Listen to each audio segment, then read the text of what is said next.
Pagod na pagod na pagod na pagod na pagod na pagod. Ay, sorry naman po.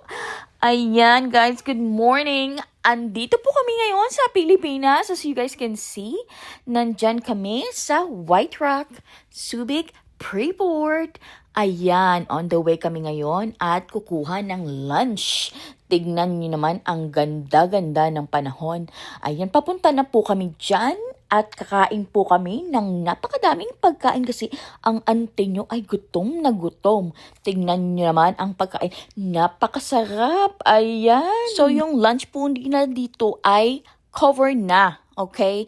At ang sarap-sarap na pagkain nila. Wala talagang tulak kabigin. Tingnan nyo. Ipapakita ko siya, okay? Sabi nga ni Joe, Ben, video ka ng video. Kumain ka na. Sabi niya, ay hindi. Kailangan to sa vlog ko.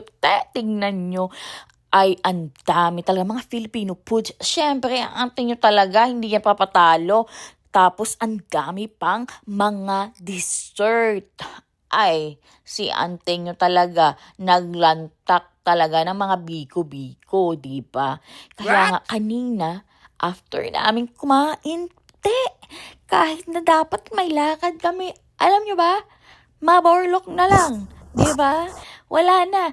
Sabi nila dapat daw madami kang pupuntahan sa Pilipinas. Hindi. Ang dami kong nakain. Putya nga naman, di ba?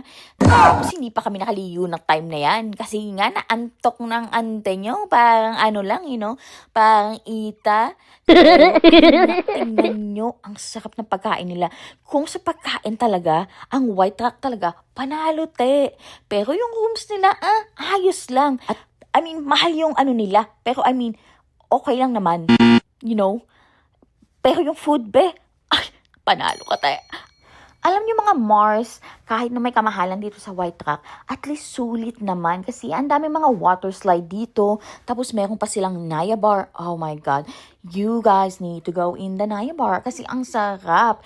Pero syempre, maluloka din kayo kasi nga sa Philippine price, diba? Pero okay siya kasi ang sarap niya. Tapos ang ganda ng ambience, diba?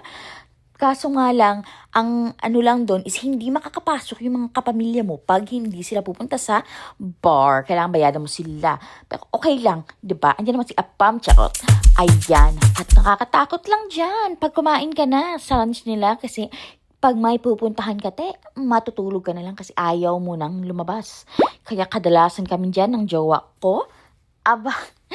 Hindi ako dapat kumain ng madami kasi ayaw ko nang lumabas. Alam mo yun?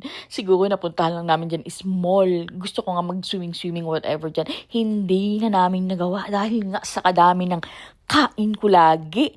Pagkain lang ata ang tinira ko dyan. Visit na yawa. Uy! Pero 12 days nga lang kami dyan sa Pilipinas kasi nga kailangan na bumalik sa trabaho ni Apam, di ba?